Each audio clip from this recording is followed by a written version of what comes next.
Hi guys, this is Julie from Connecting Japan and welcome to our final 2021 video, kimonos versus yukatas. And today we're going to look at the differences between the two. I didn't even know there was any, but there is. Thank you so much to Kyoko and Alice from Hello Talk, two very good Japanese friends who have been helping me do some of the research and for some of the other internet websites as well. And why are we doing this video? Because Melbourne Summer Japanese Festival is coming back and we're super excited about it. And not only that, you can build up your own kimonos, whether it's a men's or a ladies, although I've still got a long way to go, to create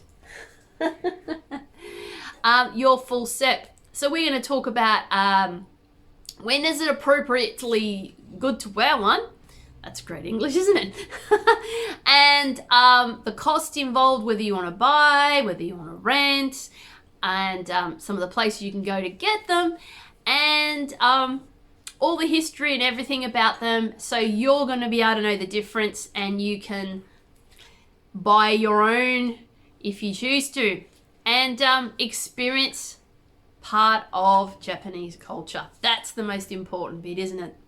So kimonos have been around since 300 to 538 AD in China, and they gradually made their way to Japan during the Heian era in 794 to 1192 AD, and continued to be part of Japanese culture till 1868 and to 1912, when the Japanese government encouraged its people to wear more Western style clothing.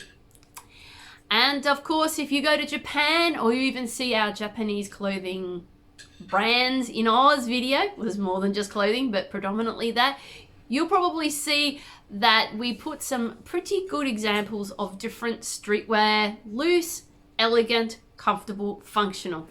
That pretty much encapsulates Japan's clothing culture to a T. Kimonos are worn in a variety of different settings. Weddings, if they choose to do it traditional.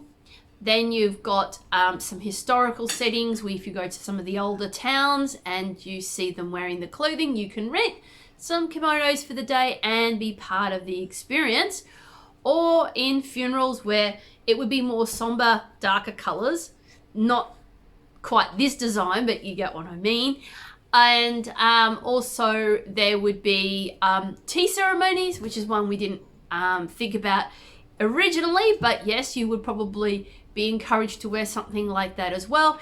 Into winter festivals, of course, because these are thicker and predominantly worn in the colder months. So Obon, and of course the New Year festivities between January 1st to about the 4th, or a little bit beyond that, would also be appropriate times to wear them, especially when you go visiting at the shrines and paying your respects. The other place you would actually wear them, although it's becoming less popular now due to the cost of purchasing kimonos for this event, is coming of age, which is January 13th, where a young man and woman is recognized as an adult at the age of 20 on this day.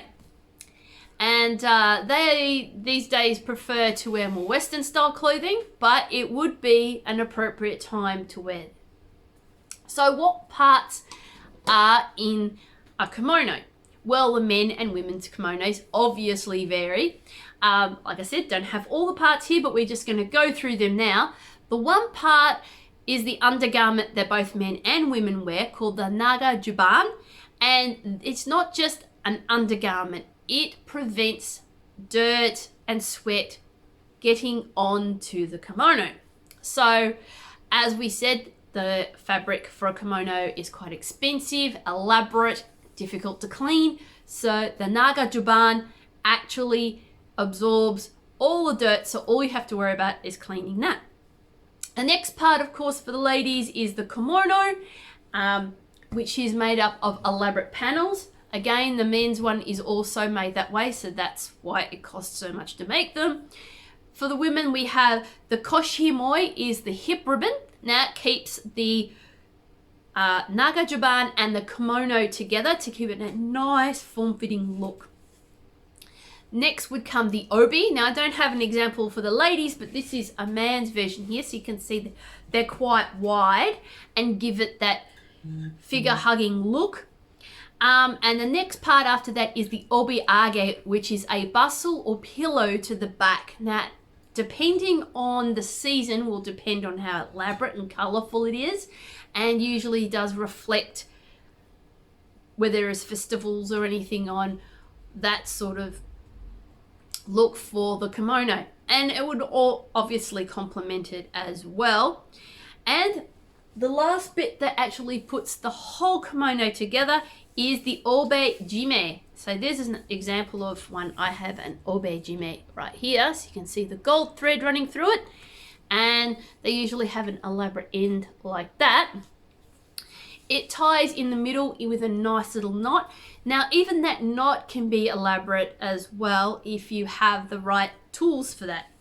So that is the most of the kimono for the ladies, and the kanzashi is the hairpin. Now I don't have long enough hair, but they're also elaborate and seasonal.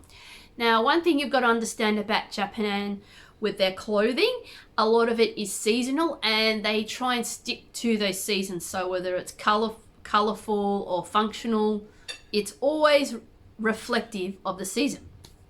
One of the other things men and women both wear is the tabi or split white socks. Now they're not always white, they can be a different color for the appropriate ceremonies. These split socks are also worn by martial art disciplines as well, so you may see different martial artists with karate, etc., also wearing the tabi as well. And the zori is the thong-like sandals that were originally made out of bamboo, but they can come in a variety of different materials and they're always colorful. They're not raised up off the ground, but not as high as what you might think, but they are quite comfortable, as I am told. So how much does it cost to actually rent a kimono? It's about 4,700 Japanese yen.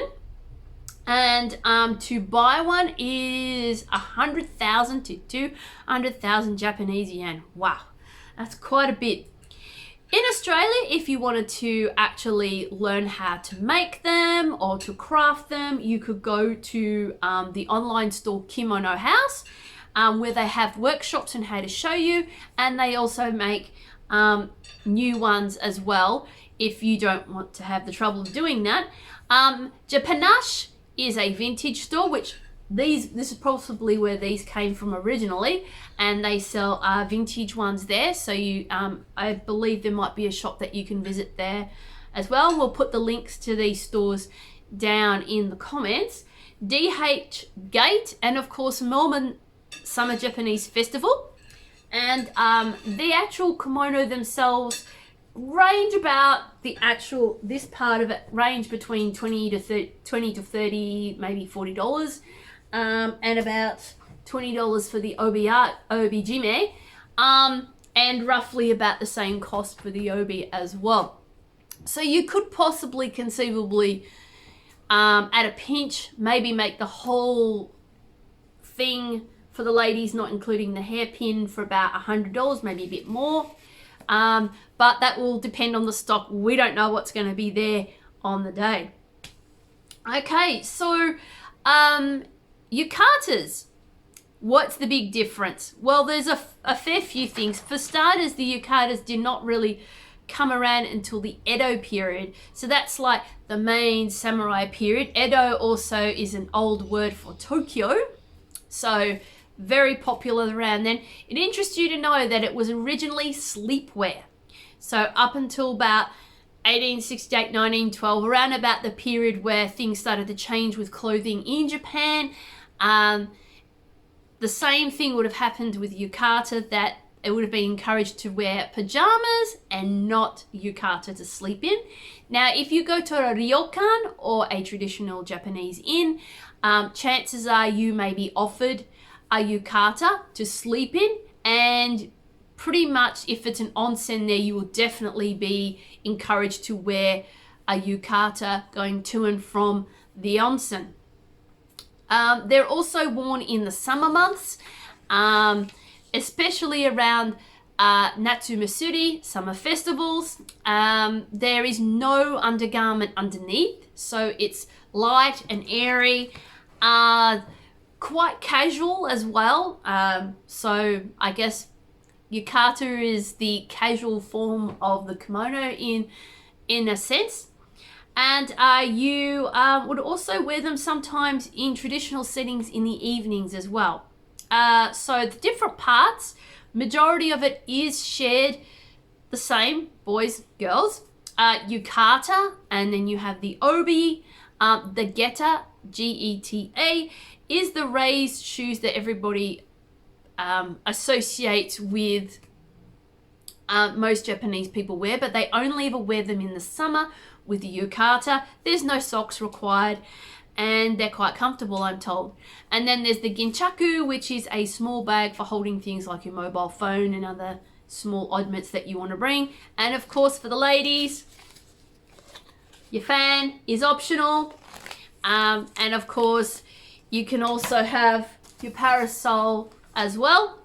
So mine's actually matching my kimono and it's fallen down. Okay. And of course, that's all you need. So it's a lot easier and a lot airier, and yes, I'm looking forward to trying them one of these on one day. The costs obviously are the other difference because it's a lot cheaper. To hire a yukata, it's 2,200 Japanese yen, and the cost to actually buy one is significantly cheaper, to 3,000 to 10,000 yen as well. So with that, obviously the big question is, a lot of people would want to know, am I going to offend somebody? Is it cultural appropriation to wear either a kimono or a yukata? The answer is no. They're actually going to be quite pleased that you're trying their cultural dress. And as long as you're wearing the appropriate one in the appropriate setting, it should not be a problem. So thank you guys so much for being part of the video today. I hope that's helped you a little bit distinguish between the two. And we look forward to seeing you, if you're in Melbourne, on February 27th from 11 a.m. to 5 p.m. at Melbourne Fed Square for the Melbourne Summer Japanese Festival. And I hope you guys have a Merry Christmas and a Happy New Year. And from all of us in Connecting Japan, ja mate ne! See you next time!